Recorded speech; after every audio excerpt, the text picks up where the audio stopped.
Bulletin के आगाज में सबसे पहले आपको खबर दें, वजीर आजम बनने के बाद शहबाज शरीफ आज कराची का पहला दौरा करेंगे। वजीर आजम मज़ार कायद पर हाजिरी के बाद वजीर आला हाउस में अमन अमान और तरक्याती मनसूबों पर इजलास की सदारत और मुत्तहिदा कौमी मूवमेंट के आर्जी मरकज़ बहादुराबाद भी जाएंगे। वज़ीर आज़म शहबाज शरीफ आज कराची का एक रोज़ा दौरा करेंगे। वज़ीर आज़म सुबह कराची पहुँचेंगे। वज़ीर आला सिंध मुराद अली शाह वज़ीर आज़म शहबाज शरीफ का इस्तकबाल करेंगे। शहबाज शरीफ इत्तेहादी जमातों के सरबराहान के हमरा मज़ार कायद पर हाज़िरी भी देंगे। मज़ार कायद पर हाज़िरी के बाद वज़ीर आज़म वज़ीर आला हाउस सिंध का दौरा करेंगे। वज़ीर आज़म कराची में तरक्याती मनसूबों की हिकमत अमली के लिए मशावरती अमल की सदारत भी करेंगे। सूबे में अमन अमान और तरक्याती मनसूबों समेत तमाम इजलास वज़ीर आला हाउस में होंगे। वज़ीर आज़म दोपहर में मुत्तहिदा कौमी मूवमेंट के आरजी मरकज़ बहादुराबाद का दौरा भी करेंगे।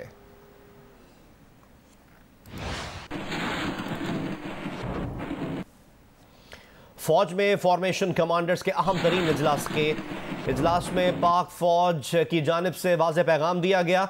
पाक फौज ने इस अज़म का इजहार किया कि आइन और कानून पर अमल पैरा रहेंगे। फौज ने इदारे के खिलाफ प्रोपेगेंडा मुहिम चलाने वालों की निशानदही कर ली है। उन्होंने कहा, जो भी हो जाए फौज कौमी सलामती पर कभी समझौता नहीं करेगी।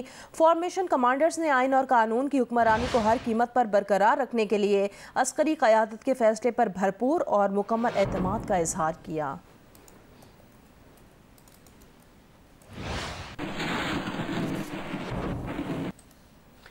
क्या ट्विटर पर चलने वाले ट्रेंड्स कौमी जज्बात के अक्कास होते हैं? सियासी जमातें कब इन ट्रेंड्स को अपने हक में मकबूलियत के दावे के तौर पर जेर बहस लाती हैं और कब इनसे लाताल्लुक हो जाती हैं? सोशल मीडिया के माहिर ने हालिया दिनों में चलने वाले ट्रेंड्स पर दिलचस्प सूरत हाल पेश की है। आपको दिखाते हैं report.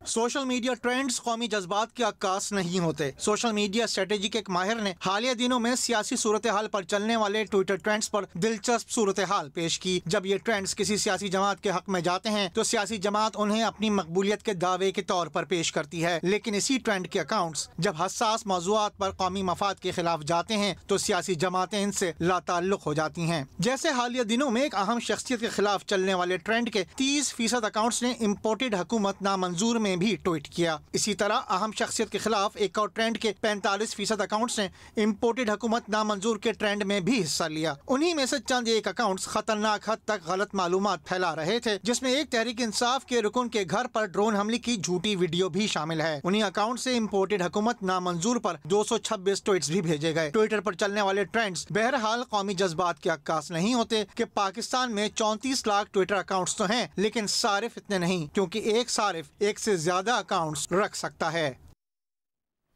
Lieutenant general retired Mohammad Haroon Aslam और major general retired Ejaz Awan ने फौज और आर्मी चीफ के खिलाफ अपने नामों से सोशल मीडिया पर गर्दिश करने वाले ऑडियो पैगामात को जाली करार दे दिया है।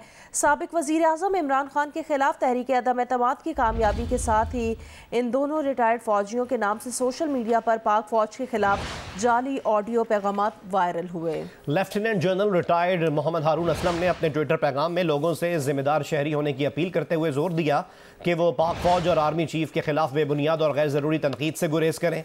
Major general retired Ejaz Awan ने अपनी ट्विटर पोस्ट में ये वाज़ेह किया है कि उनके नाम से जारी ऑडियो पैगाम जाली है। पाक फौज उनकी शनाख्त और पहली मोहब्बत है। वो ऐसी अजीब सी ऑडियो पोस्ट का सोच भी नहीं सकते।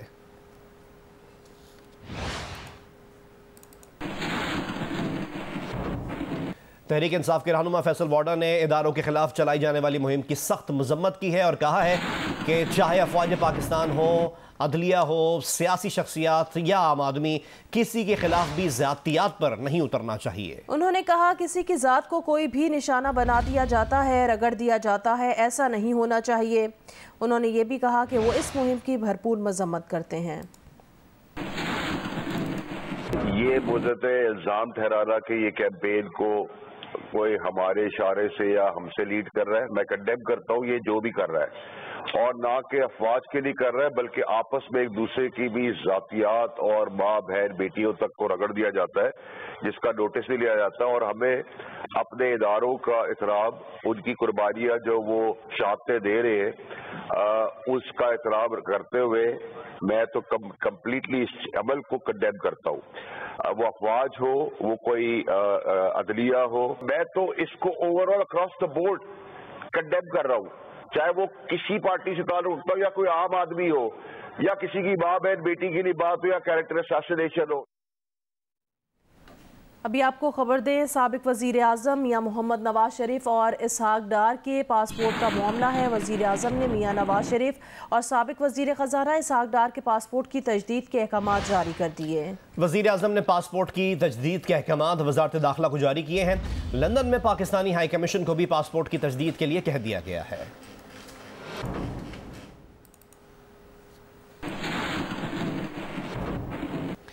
मुस्लिम लीग नून के सीनियर रहनुमा राना सनाउल्लाह ने भी इसी साल आम इंतखाबात का इंदिया दे दिया। कहा, तहरीक इंसाफ जिस शहर में जलसा करेगी वहाँ उससे बड़ा जलसा करके दिखाएंगे। पीपल्स पार्टी के खुर्शीद शाह ने कहा कि हमारी भी ख्वाहिश है कि असम्बलियाँ मुद्दत पूरी करें, मगर जल्द इंतखाबात में जाना बेहतर होगा। नून लीग के रहनुमा खुरम दस्तगीर ने कहा, अगर मईशत और खारजा पॉलिसी की सूरत हाल में बेहतरी आई तो हुकूमत अपनी मुद्दत पूरी करेगी, वरना नवंबर या दिसंबर में इंतखाबात करवाए जाएंगे। अब ये 3 जलसे करने जा रहा है तो हम भी 3 ही करेंगे इंशाअल्लाह ताला। ये पेशावर में करे, इससे बड़ा जलसा पेशावर में करेंगे। ये कराची में करे, इससे बड़ा जलसा कराची में करेंगे। ये लाहौर करे, इंशाअल्लाह ताला उसके मुकाबले में भी होगा। हमें ये मालूम है कि ये इलेक्शन ईयर है। अभी हमें असेंबली में वक्त पूरी करना चाहिए, मगर ऐसी हालात है कि ये इमरान खान का जो मल्टी टन्स बोझ है ये उठा के इलेक्शन में जाना मैं समझता हूँ बेवकूफ़ी होगी। हमें जल्द व जल्द लॉज को चेंज किया जाए, रिफॉर्म्स बनाए जाए और हुकूमत में बजाय हम नई इलेक्शन में जाएं। अगर तो हमें कोई बेहतरी होती हुई नज़र आई कि ये मामला डिलीवर हो सकता है तो फिर हम पूरी टर्म करेंगे। अदरवाइज अगर इकोनॉमी में और फॉरेन पॉलिसी में उस तरह की बेहतरी नहीं आती फिर गालिबन नवंबर या दिसंबर में इलेक्शन होंगे। चेयरमैन पीटीआई इमरान खान का कहना है, एक बहुत बड़ी साजिश के तहत ये हुकूमत हम पर मुसल्लत की गई है। वो पेशावर के जलसे में इस पर बात करेंगे और ये पैगाम देंगे कि अपनी आज़ादी की हिफाजत और अपनी जमहूरियत की हिफाजत कौम करती है। सब ने मिलकर तहरीक चलानी है कि फौरी तौर पर पाकिस्तान में इलेक्शन कराया जाए। बड़ी साजिश के तहत हमारी कौम के ऊपर मुसल्लत की गई है। मैं आपसे आके बातचीत करूंगा इसके मुतालिक भी, और मैं जो सबसे बड़ा पैगाम अपनी कौम को पेशावर से दूंगा वो ये कि अपनी आज़ादी की हिफाजत, अपनी जमहूरियत की हिफाजत कौम करती है। कोई और उसकी हिफाजत नहीं करता, कोई फ़ौज नहीं हिफाजत कर सकती, कोई बाहर से कुव्वत नहीं मदद कर सकती। कौम अपनी आज़ादी की हिफाजत करती है और उसके लिए मैं आपके पास आ रहा हूँ और हम सब ने मिलके पूरी तहरीक चलानी है कि फौरी तौर पे पाकिस्तान में इलेक्शन करवाया जाए। और अब जिक्र गुज़िश्ता रोज़ पेश आए वाक़े का। पाकिस्तान तहरीक इंसाफ के हिमायती शख्स ने इस्लामाबाद के होटल में पीटीआई के मुनहरिफ रुकन नूर आलम खान से झगड़ा किया, गालियां दी। नूर आलम खान और उनके साथियों नदीम अफजल चंद, मुस्तफ़ा नवाज खोकर और फैसल कुंडी ने समझाने बुझाने की कोशिश की। मामला तल्ख कलामी से हाथापाई तक जा पहुंचा। उस शख्स ने नूर आलम खान को मुक्का दे मारा, जिसके बाद नूर आलम खान, मुस्तफ़ा नवाज खोखर और फैसल करीम कुंडी ने पीटीआई रुकन की पिटाई कर दी।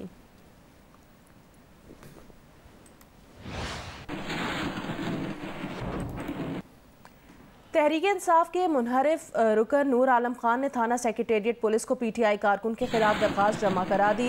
दरख्वास्त पीटीआई कारकुन की जानिब से मुनहरिफ रुकन को इस्लामाबाद के निजी होटल में गालियां देने पर जमा कराई गई। पुलिस की जानिब से होटल में लगे सीसीटीवी कैमरों से पीटीआई कारकुन की तलाश शुरू कर दी गई है।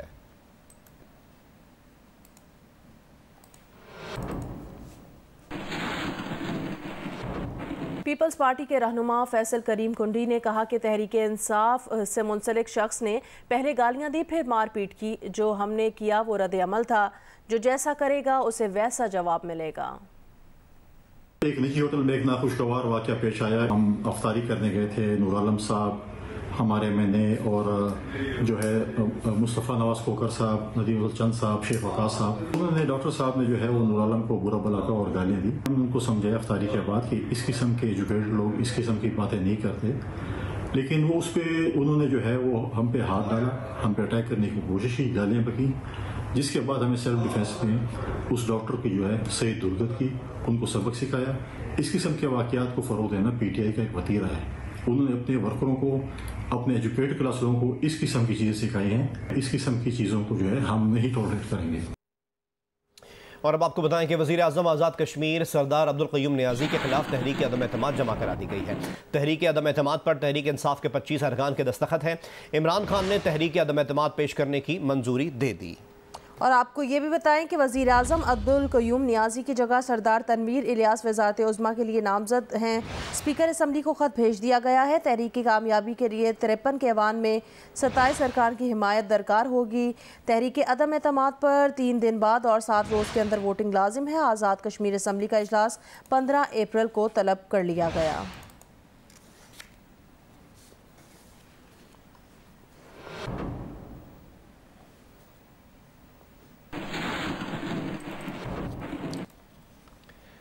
तहरीक इंसाफ के रहनुमा जुल्फी बुखारी का अपनी बरतानवी शहरियत छोड़ने का ऐलान। उन्होंने कहा कि वो अपने पास सिर्फ पाकिस्तानी शहरियत ही रखेंगे। एक बयान में जुल्फी बुखारी ने कहा कि वो मुकम्मल तौर पर पाकिस्तान मुंतकिल हो चुके हैं। इस बार इंग्लैंड जाकर बरतानवी शहरियत से दस्तबरदार हो जाएंगे। जब मैं आया था हुकूमत में, मैंने बोला था कि मैं यहीं रहूंगा। मैं पाकिस्तान शिफ्ट हो गया हूँ मुकम्मल तरीके से। और अब जब मैं इंग्लैंड जाऊंगा भी तो मैं सिर्फ इसलिए जा रहा हूँ क्योंकि मैं अपना ब्रिटिश पासपोर्ट सरेंडर कर रहा हूँ, क्योंकि मेरे पास एक ही नेशनैलिटी होगी, वो है पाकिस्तानी। तो ये भी जो उनकी एक शिकायत थी ये भी दूर हो जाएगी और इंशाल्लाह फिर इलेक्शंस में इनका मुकाबला करें। नून लीग के सीनियर रहनुमा मिफ्ताह इस्माइल ने कहा है कि इस वक्त वफाकी हुकूमत पेट्रोल में 40 रुपए फी लीटर नुकसान कर रही है। आखिरी वक्त में गुज़िश्ता हुकूमत ने लापरवाही का मुजाहरा किया, लेकिन अब जिम्मेदारी हमारी है। सुबह पेट्रोलियम पर मीटिंग होगी। मालूम है कि फौरी तौर पर महंगाई खत्म नहीं कर सकते। उन्होंने कहा कुछ तो आंसू पहुंचे जाएंगे। प्रोग्राम आज शाहजेब खानज़ादा के साथ में बात करते हुए उन्होंने ये भी कहा तहरीक इंसाफ के अपने अदाद-ओ-शुमार के मुताबिक इस साल 5,600 अरब रुपए का खसारा होगा।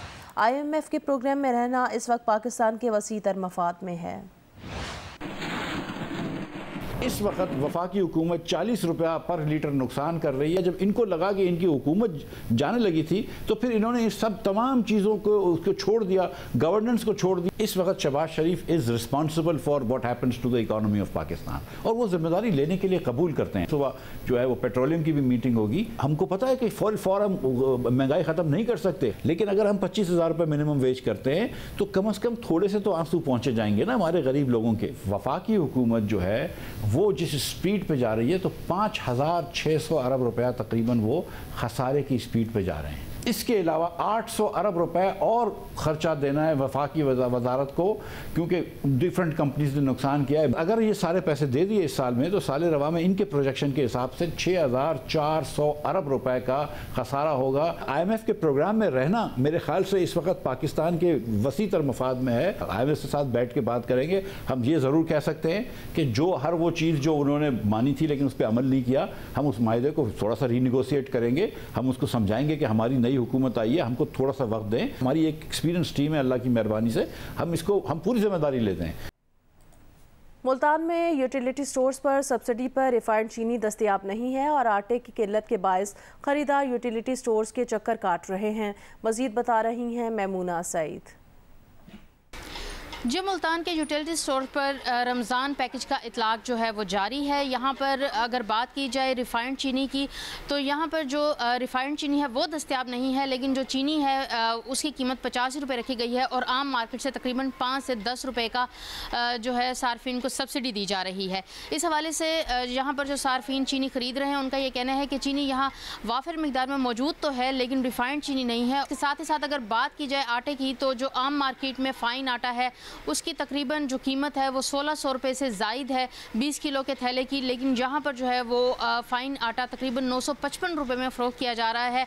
तमाम यूटिलिटी स्टोर के ऊपर आटा मौजूद नहीं है और जो सार्फिन आटा ख़रीदने के लिए आ रहे हैं वो खाली हाथ जा रहे हैं।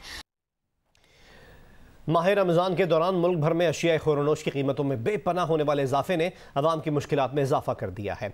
मज़ीद बताएंगे लोअर दीर से नुमाइंदा जियो न्यूज़ एहसानुल्लाह शाकिर, सुआत से महबूब अली और बन्नू से हमें रिपोर्ट करेंगे मंजूरुद्दीन, जबकि नवाबशाह से हमें रिपोर्ट करेंगे नुमाइंदा जियो न्यूज़ मोहम्मद अनवर शेख। सुबह की दीगर इलाकों की तरह लुअरदीर में सब्जियों और फलों की कीमतों को ऊपर लग गए हैं और इस वक्त मैं तिमरगढ़ में कायम सस्ता बाजार में मौजूद हूँ, जहाँ पर एक तरफ जो है वो देखा जा सकता है कि दुकानों में कुछ चीज़ जो है वो नजर नहीं आ रही, दूसरी जानिब जो है सब्जियों की कीमतों में बेतहाशा इजाफा किया गया है। इस वक्त जो है वो देखा जा सकता है कि यहाँ पर चेक एंड बैलेंस के नाम पर सिर्फ शोमेंट किया जा रहा है, फोटोसेशन की जा रही है, पूरे एहलकार यहाँ पे नजर नहीं आ रही। सस्ता बाजार जो है बड़ा इनाम है, लोगों को इसमें रिलीफ जो है वो नजर नहीं आ रहा। रमज़ान मुबारक का पहला अशरा खत्म हो गया है और दूसरा अशरा शुरू हो गया है, लेकिन इसके बावजूद भी फल और सब्जियों की कीमतें आसमान से बातें कर रही है और ये कीमतें कम होने का नाम नहीं ले रही। आज टमाटर की फी किलो कीमत 140 रुपये है। इस तरीके से आलू 40 रुपये, जबकि प्याज 80 रुपये फी किलो के हिसाब से फ़रोख्त किया जा रहा है। साथ साथ में अगर हम फलों की बात करें तो फलों की कीमतें भी बहुत ज़्यादा है और शेरों का ये कहना है कि फलों और सब्जियों के बेतहाशा कीमतों के बायस उनके लिए रमज़ान मुबारक के इस बाबरकत महीने में ये चीज़ें खरीदना इंतहाई मुश्किल है। माह रमज़ान में फल और सब्जियों के निर्खों में कमी ना आ सकी, माँ सिवाय टमाटर के जो 150 से 120 रुपए में फ़रोख्त हो रहा है। रमज़ान बाज़ार में कोई ख़ास कमी नज़र नहीं आ रही। लोगों का कहना है कि यहाँ तो भाव ताव भी नहीं कर सकते, दूर दूर से आना पड़ता है, इसलिए हमें रमज़ान बाज़ार महंगा पड़ता है। सरकारी निर्ख होने के बावजूद भी ज़िला इंतज़ामिया की जानिब से कोई चेक एंड बैलेंस नहीं है। जी, नवाबशाह में सब्जियों के निर्खों में इजाफे के बाद सार्फिन परेशान है। इस सिलसिले में सार्फिन का कहना है कि यहाँ पर मार्केट में सब्जियों के निर्खों में रमज़ान मुबारक की आमद के साथ ही जो इजाफा हुआ था वो अब तक जारी है और जबकि इस सिलसिले में दुकानदारों का कहना है कि होलसेल मार्केट में रेट बढ़े हुए हैं, जिसकी वजह से वो महंगे दामों बेचने पर मजबूर है। इमरान खान को तहरीक अदम एतमाद के जरिए वज़ारत उज़्मा से हटाए जाने पर अवाम दो कैंपों में बंट गए।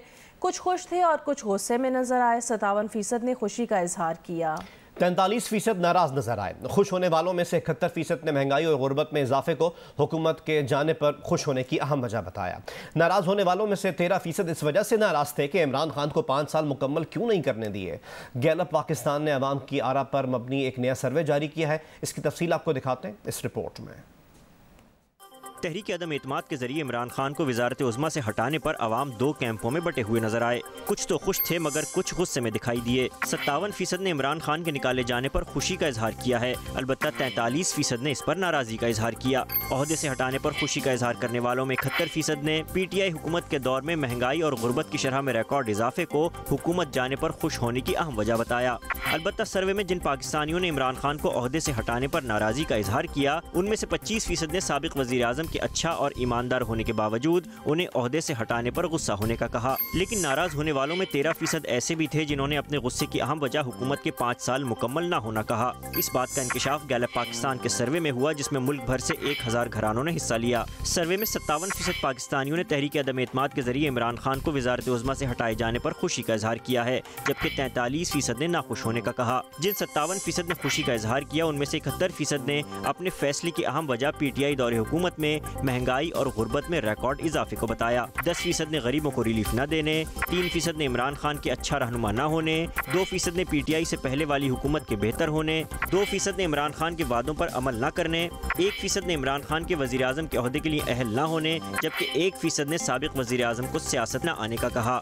1% से कम अफराद ऐसे थे जिन्होंने इक़्तिसादी मुहाज पर बदइंतज़ामी और पेट्रोल की कीमतों में इजाफे के बाइस इमरान खान को वज़ीर आज़म के ओहदे से हटाने पर खुशी का इजहार किया। इसके बरक्स जिन 43% अफराद ने इमरान खान को हटाए जाने पर नाराजगी का इजहार किया, उनमें से 25% ने कहा कि इमरान खान एक अच्छे और ईमानदार लीडर हैं, इसलिए उन्हें हटाया नहीं जाना चाहिए था। 18% ने बेहतरीन रहनुमा होने, 15% ने ज़ाती तौर पर इमरान खान को पसंद करने, 10% ने उनके मुल्क के लिए अच्छा काम करने, 4% ने मुखलिस होने, 4% ने करप्ट सियासी रहनुमाओं के इक़्तिदार में आने, 3% ने इमरान खान के गरीबों के लिए मुख्तलिफ प्रोग्राम शुरू करने, जबकि 2% ने बैरूनी साजिश पर इमरान खान को हटाने की मुखालिफत की और इस पर नाखुश होने का कहा। अलबत्ता सर्वे में 13% पाकिस्तानी ऐसे थे जिनका कहना था कि उनकी नाराज़गी की अहम वजह यह है कि वो चाहते थे कि PTI हुकूमत अपनी 5 साल मुद्दत पूरी करे। हैस्को और सेप्को की जानिब से एलानी और गैर एलानी लोड शेडिंग का सिलसिला जारी है, जिसके बायस शहरियों को शदीद परेशानी का सामना है। मजीद बताएंगे हैदराबाद से अरी नईम और सखर से अपडेट करेंगे यासिर फारूकी। जी बिल्कुल, हैदराबाद में बिजली की बंदिश का दौरानिया 14 घंटों से तजावुज कर गया है। हैदराबाद के अंदर माह रमजान में शदीद गर्मी के मौसम में होने वाली बिजली की तवील दौरानिये की बंदिश से शहरी बिलबिला उठे हैं। शहरियों का कहना है कि न सिर्फ सहरी के औकात में बल्कि इफ्तार के औकात समेत दिन भर बिजली की बंदिश का सिलसिला जारी रहता है। बल्कि हेस्को रीजन में आने वाले जो अजला हैं उन तमाम ही अजला के अंदर यही शिकायत है। जी बिल्कुल, सक्खर और इसके मुदाफाती इलाके इन दिनों गर्मी की लपेट में हैं। जैसे जैसे दिन गुजर रहे हैं रोज बरोज गर्मी की शिद्दत में, धूप की तपिश में भी इजाफा हो रहा है और ऐसे में खास रमजानुल मुबारक में शदीद तरीन गर्मी में सेप्को की जानिब से एलानिया और गैर एलानिया लोड शेडिंग का सिलसिला भी जारी है। शहरी इलाकों में 6 से 8 घंटे तक एलानिया और गैर एलानिया हर 4 घंटे बाद 2 घंटे के लिए बिजली बंद की जा रही है। दीगर खबरें शामिल करें और आपको बताएं कि अमरीका की जानिब से फाइजर वैक्सीन की मजीद 47 लाख डोजेस पाकिस्तान को फराहम कर दी गई। अमरीकी सफारत खाने के मुताबिक 10 अप्रैल को फराहम की गई खेप बतौर अतिया दी गई है। अमरीका अब तक मजमूई तौर पर इंसदादी कोरोना वैक्सीन की 6 करोड़ 15 लाख खुराकें पाकिस्तान को अतिया कर चुका है।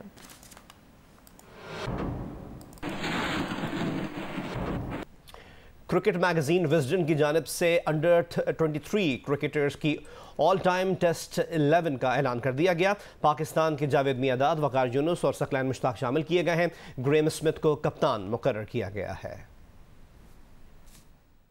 क्रिकेट मैगजीन विजडन की जानिब से अंडर 23 क्रिकेटर्स की टेस्ट 11 जारी कर दी गई। 11 में उन क्रिकेटर को शामिल किया गया है जिन्होंने इब्तदाई करियर में आलमी शोहरत हासिल की। अंडर 23 ऑल टाइम टेस्ट 11 में पाकिस्तान के साबिक कप्तान जावेद मियादाद, वकार यूनुस और सकलैन मुश्ताक जगह बनाने में कामयाब हुए, जबकि जनूबी अफ्रीका के ग्रेम स्मिथ को कप्तान मुकर्रर किया गया है। दीगर क्रिकेटर्स में Don Bradman, Alastair Cook, Sachin Tendulkar, Garry Sobers, पेंट एंड बॉथम और गिग्सो रबादा भी शामिल हैं। कोरोना वबा के दौरान सरकारी रिहाइशगाह पर पार्टियां करने पर बरतानिया के वजीर आज़म बोरिस जॉनसन और चांसलर ऋषि सुनक पर जुर्माना आयद कर दिया गया। बोरिस जॉनसन पर बरतानिया के तारीख के पहले वजीर आज़म हैं जिन्हें कानून तोड़ने पर जुर्माना किया गया है। बरतानवी वजीर आज़म और उनकी अहलिया ने जुर्माना अदा कर दिया है जो मुमकिन तौर पर 50 पाउंड है। बोरिस जॉनसन की सालगिरह पर पार्टी उनकी अहलिया ने 19 जून 2020 को घर पर रखी थी। बोरिस जॉनसन ने लॉकडाउन के दौर में पार्टी पर कौम से माफ़ी मांग ली। सर्वे के मुताबिक बरतानिया के 75% अफराद को यकीन है कि बोरिस जॉनसन ने मामले पर झूठ का सहारा लिया था और 57% अफराद ने बोरिस जॉनसन से ओहदा छोड़ने का मुतालबा कर दिया है। ताहम बरतानिया की हुक्मरान जमात ने वज़ीर आज़म के खिलाफ तहरीक अदम एतमाद पेश करने से इनकार कर दिया है।